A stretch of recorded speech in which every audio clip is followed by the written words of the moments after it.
आता मुंबईतून मोठी बातमी आहे। मुंबईतील क्लीनअप मार्शलची सेवा 4 एप्रिल पासून बंद होणार आहे।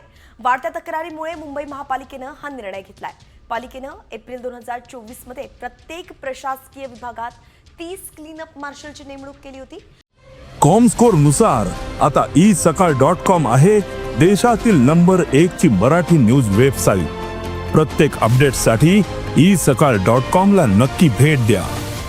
आणि हे क्लीनअप मार्शल मुंबईच्या रस्त्यावरती अस्वच्छता पसरवणाऱ्यांवरती दंडात्मक कारवाई करायचे, पण त्यांच्या विरोधात नागरिकांच्या अनेक तक्रारी होत्या आणि त्यामुळे आता ही सेवा अखेर बंद करण्याचा निर्णय घेण्यात आलाय।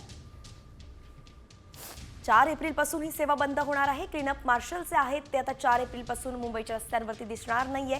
त्यांना जी जबाबदारी दिली होती ती ते काम करत असताना मात्र नागरिकांकडून अनेक तक्रारी येत होत्या आणि म्हणून 4 एप्रिल पासून क्लीनअप मार्शलची सेवा बंद करण्याचा निर्णय घेण्यात आलाय।